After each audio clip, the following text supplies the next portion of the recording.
fairness and equity, especially for the poor and the disadvantaged.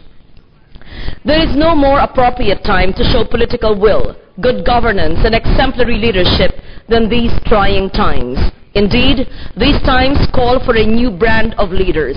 Leaders of integrity and responsibility. Leaders of wisdom and compassion. Leaders of conscience and conviction.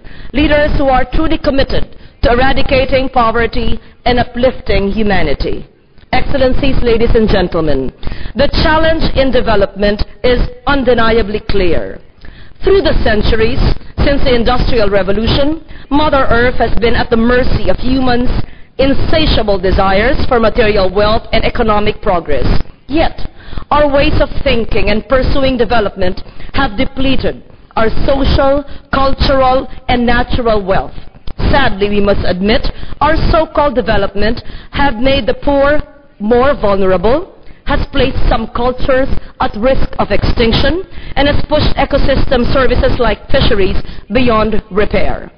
Contemporary development practices have been irresponsible since they have allowed disaster risks to grow, to spread, to prevail until today. Urban poverty, weak governance, ecosystems decline, vulnerable rural livelihoods, turbocharged by climate change, have altogether created enormous risks in our crisis, in our cities, in our communities, and have put the poor at greater peril. These risks will constantly challenge our human capacity to cope, imperil all development gains, and keep the Millennium Development Goals even more elusive. The slumdog millionaire reality that has bedeviled many developing countries is a wake-up call for all of us. We are in a vicious cycle of economic boom and bust, with the peoples and environment at the receiving end of a failing model of economic development. This has entrapped the poor and the vulnerable and has corrupted societies. We cannot continue using Mother Earth as collateral in our economic games of chance. Today's state of socio-economic affairs should not be business as usual. It is high time for the world to slow down these contemporary development practices. We come to ask ourselves, what is the true meaning of a nation's wealth? How then can we develop our societies without compromising our environment and the welfare of generations to come? How can we advance our socio-economic standards without putting the poor at greater risk? How can we realize our shared goals on poverty reduction and sustainable development for the millennium with greater certainty of success? The real answer lies deep within us. It is high time to rethink development and for a more holistic development philosophy to emerge and to prevail. The kind of development that transcends economic capital measures such as GDP. The kind of development that has regard for social, cultural, and natural capital of countries. The kind of development that is not only sustainable, but also adaptable. The kind of development that fosters equity, not just efficiency. The kind of development that does not create new risks and to promote resilient investments.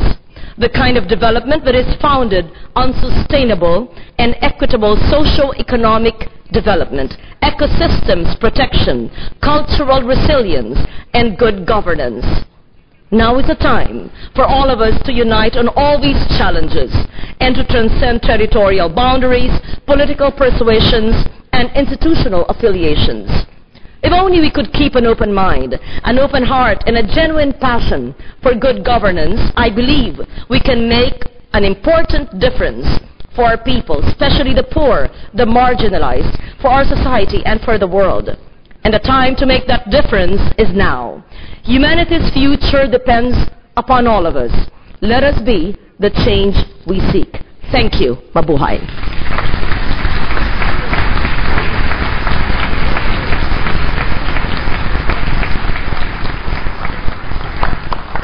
Thank you very much indeed, Madam Senator, and thank you for bringing some of the themes we've been discussing this morning together so very clearly.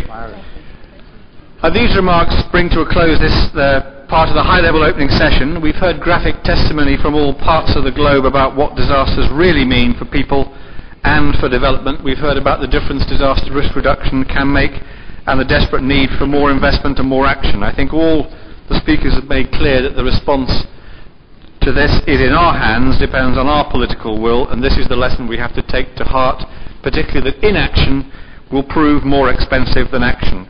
And I hope the rest of the sessions this week will build on this very clear beginning and this very clear message.